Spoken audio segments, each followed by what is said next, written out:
Let's start. Why don't you introduce yourself? I'm Lydia Frank. I'm Vice President of Marketing at a company called Kronos, which is a SaaS mentoring software company. And can you talk a little bit about your experience in talking about these issues and how you got to this point? Absolutely.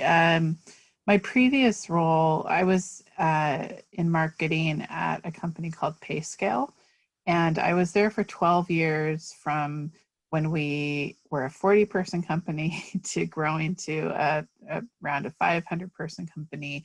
And part of my role there was doing research and content creation around issues touching on compensation. So we did a lot of research around pay equity, the gender pay gap, racial pay gaps, trying to understand or help compensation professionals and HR professionals kind of understand why there might be inequities in pay, what they could do about it.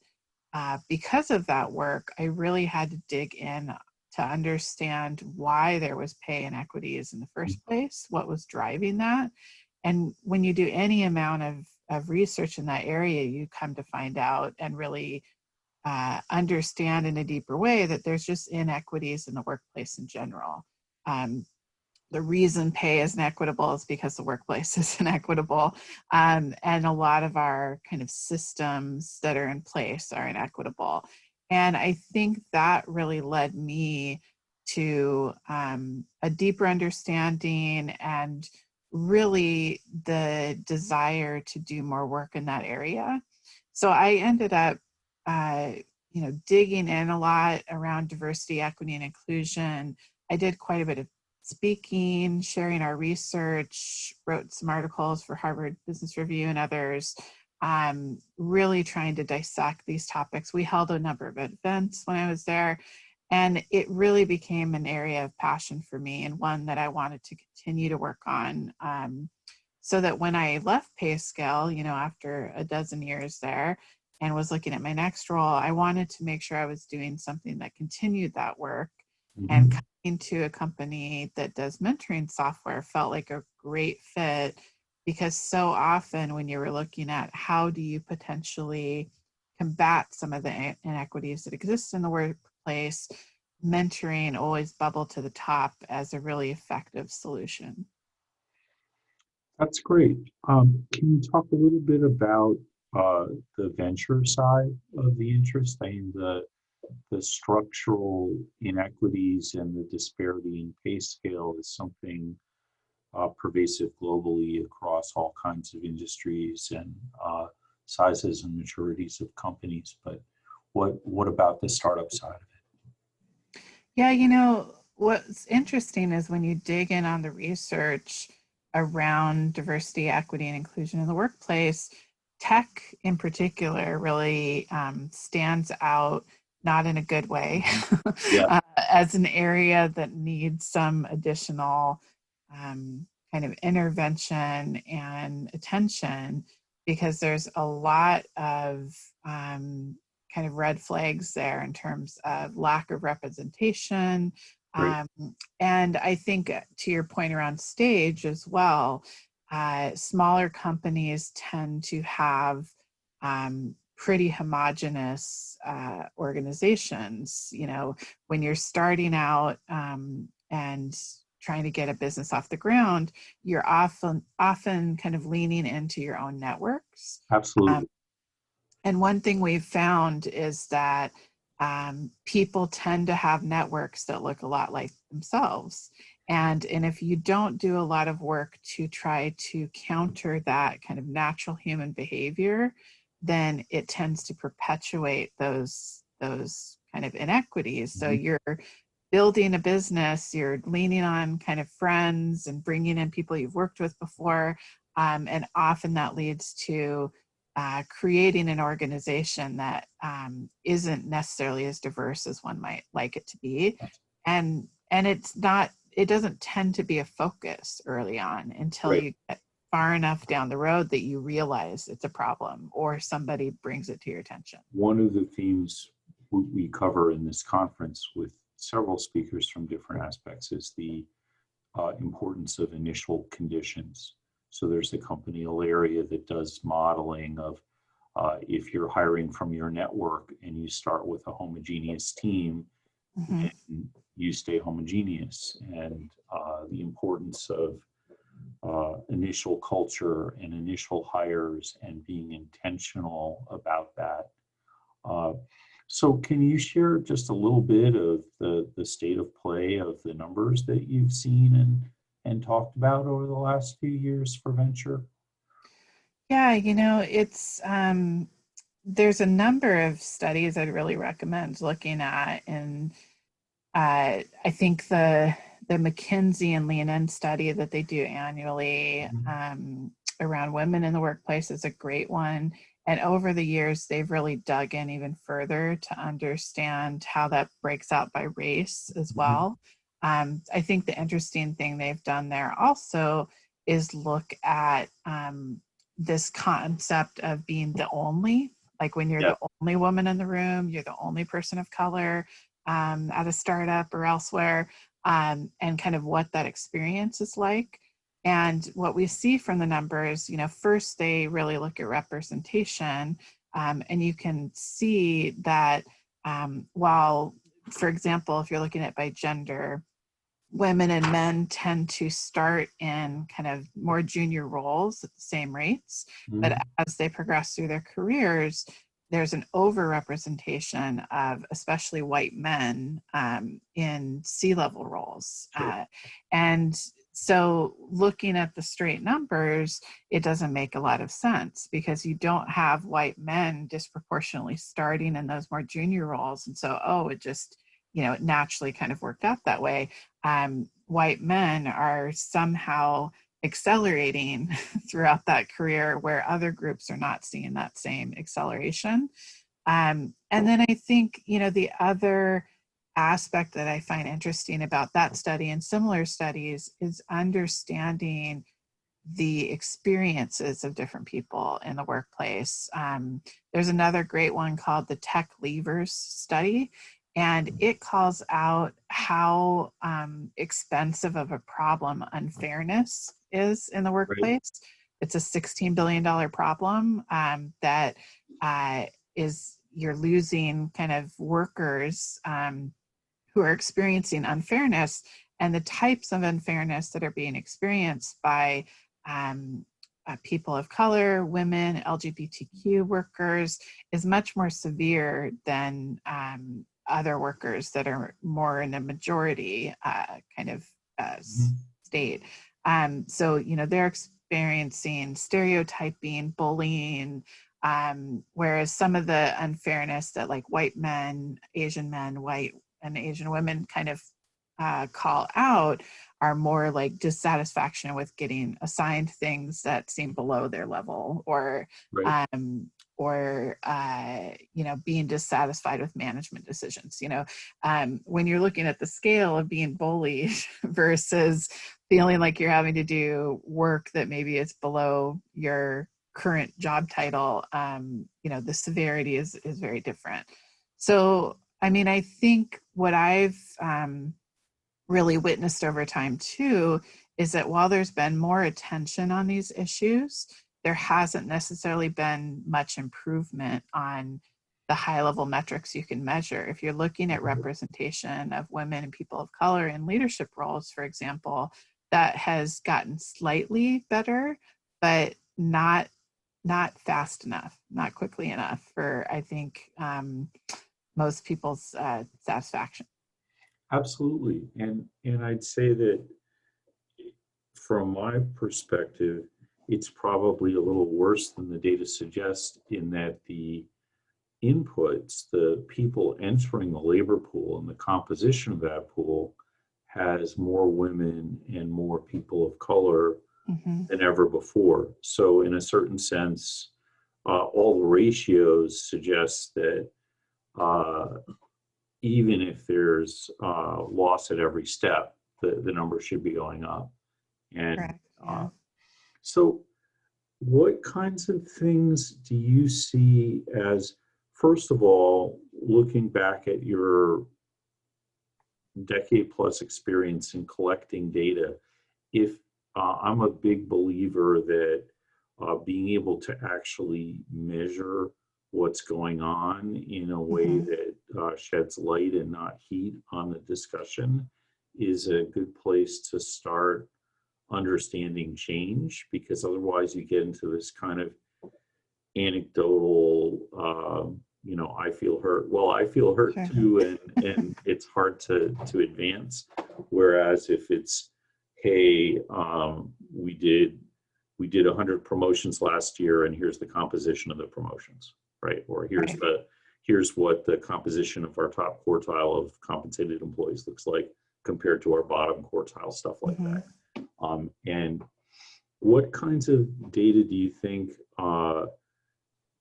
investors should be thinking about for their portfolio companies, Hmm. given that there's a million things going on and we're not trying to create bureaucratic machinery, but we're also trying to actually fly with the lights on, right? Sure.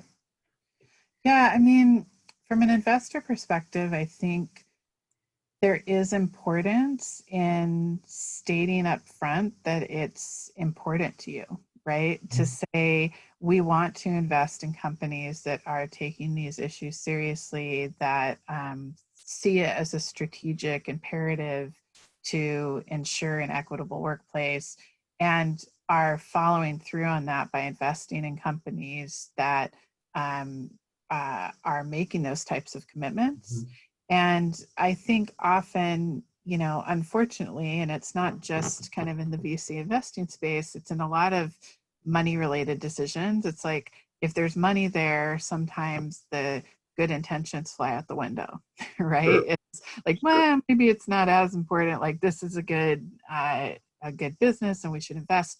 But I think the long term aspect that gets missed is, as this company grows, like, there are red flags so early to say, if you're not seeing diversity, equity, inclusion being a strategic imperative at the beginning, Right, it's going to bite you later as right, an investor, right, as a business, because it's going to, um, at some point, if they do become the unicorn you want them to be, and it continues to kind of, the workforce at that particular startup grows in the same way that it's been growing at the beginning, without any intentionality around diversity, then that's going to blow up. It's going to be a PR nightmare at some point. It's going to sure. be a, a cautionary tale, and we've seen some of those, like, in the last few years, where if there had been intervention done earlier, maybe things wouldn't have ended up, with kind of a scandalous story in the news. Sure. And I think that that's what I would say from an investor perspective. You have to be willing to maybe, either guide and coach in that area, or pass up some opportunities if you're getting serious resistance to making that a focus. If you're committed as an investor, to investing in diverse, inclusive, equitable companies. And do you think from an investor perspective, it's more trying to avoid the embarrassment of the, like the Uber flame out, compared to, we're not able to compete for the best talent because we're missing a big part of the labor It's pool? both, I Yeah, think it's both, because the numbers are so clear that diverse workforce, with a variety of perspectives, is better business, that you hmm, see better profits. Like, there's all these numbers kind of backing up that this should be a good business decision. It's yep, part of a healthy business for it to be diverse. And in order for it to be diverse, you have to be equitable and inclusive, or the diverse talent isn't going to stay, right? So, the numbers are there and clear. And so, honestly, not making diversity a goal is not taking that fiduciary responsibility yeah. seriously. Yeah, I feel that way. But I feel like it's the analogy I use sometimes is, it's like global warming 20 years ago. it's like if you look at the science, it was all Mhm. there. But it's like, yeah, but do I really need to do anything about it in my Right. business? And I Right. don't feel that in many organizations, that sense of urgency. It's like, oh yeah, we'll do it, but we're busy. We don't want to change Sure. our recruiting process right now, or whatever particular thing it Yeah, might there be. is a sense of complacency, I think, Yeah. and pushing it down the road, right? Kicking the can Hmm. and saying, "Oh, but we're small and we can't, put resources against us." But, I've talked to founders who from day one, Right. wanted to really be thoughtful about how they're growing their business. And so, among their first hires, they're thinking about how am I screening resumes? How am I creating the interview panel? How am I structuring questions to ensure that I'm being fair, that I'm using a similar yardstick for each candidate that I'm talking to? Because there can be a tendency to take shortcuts, right? And when you do that, human behavior, natural tendencies can sometimes take over without you realizing that you're maybe giving somebody an easier um, time through that interview process because they remind you of yourself Right. versus maybe a candidate of color. You held them to a much higher bar without even realizing it. So I think what I've always pushed with HR leaders and organizations across various sizes is that if you're very intentional and thoughtful about your policies and your procedures and put the framework in place, then that can combat a lot of the kind of human bias that exists within Right. all of us. And so those systems like are so critical to set up well to support a diverse, equitable, inclusive organization. Yeah. So I think, and there's a couple of things there that I feel are powerful and easy to act on as a founder. One is there's this natural path of least resistance to hire from within your network, and Yeah. especially when you can't pay people market rates, it's a little bit of who's going to drink the Kool-Aid. Well, your friends are Yeah. probably going to, be willing to drink that cup first, but really have a structural stink eye when you look at somebody from your own network and say, am I really Yeah. creating the shape of a company that I want? And then the other thing that you brought up that I think is really powerful is uh, having some kind of repeatable process on hiring, because when it's left loose, um, you really see the difference in the questions that are asked Mhm. come up so much more strongly, and all kinds of corporate anthropology or behavioral economics really say if you don't have a playbook where it's like, here's what we're going to ask, then the questions that I ask a woman might be really different than the questions I ask a man. Yes. um, Yes. and and if there's no oversight on that, you're setting yourself up for more unconscious bias impact.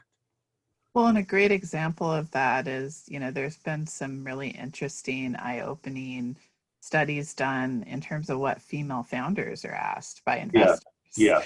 Sometimes, it's like asked about whether they're planning to have a baby or, like whether their male partner does more of the technical, aspect of their business or, there's things that they get asked or comments made that a male founder would just never hear, in Absolutely. kinds And of conversations. there's this stuff that's sort of, off the reservation, even on what's legal. But there's also a number of analyses I've seen that uh, there's a skew in talking about downside with female founders and upside with male founders. Yes. Uh, Yeah. and and even being institutionally aware that that's out there and saying, okay, we really need to remind ourselves. I was watching the U.S. Open with my wife, tennis, over the weekend, and there was all this conversation about the mothers in the tournament, and there was not a single mention in any men's match about if they even had children. And Right. we both found it pretty annoying because many of them actually have children. Right. So there's just all kinds of places where Yes. it's promoted. Um, what advice do you have to people that so we've talked a little bit about what investors can do and what founders can do around hiring and creating culture. If you're just another part of the ecosystem, whether it's a support agency or you're interested in moving the needle or you're just participating in the startup Hmm. ecosystem, what kinds of things can you do to drive change in a direction towards inclusion? I think part of it for every one of us that has any kind of participation in that ecosystem is to examine our own networks, right? Like, what are we doing to broaden them, to talk to people who are not like ourselves, to seek out different opinions, different life experiences. It's too easy to stay in an echo chamber and just to stay kind of having conversations with people who have very similar kind Mhm. of background to your own. That's comfortable. We like comfortable, right? Great. But where you grow is when you are challenged, right? When somebody gives you something to think about. And also, not only does that make you grow as a person, but if you have a broader network, you're a better resource for this startup ecosystem. When somebody comes to you, and this happens to me quite frequently, that somebody will come and say, I'm looking for a head of product, or I'm looking for a head of marketing.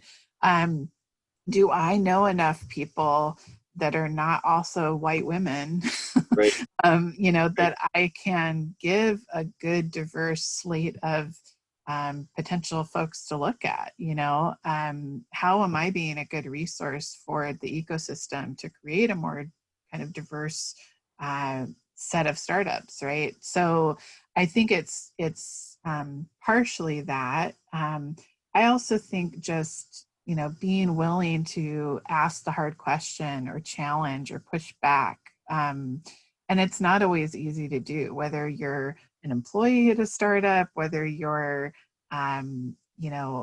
advising startups, or whatever, however you're involved. But to ask that hard question, to say, hey, have we thought about the diversity of this slate of candidates or something, or are you at all concerned about like how the makeup of the organization is Great. looking now? What should we do about that? This kind of thing. And it's not always easy, because the initial reaction to anything around these topics tends to be defensiveness. Sure. Nobody wants to believe they're doing something to perpetuate a system of inequity, but we Great. all are to a Great. certain Great. degree.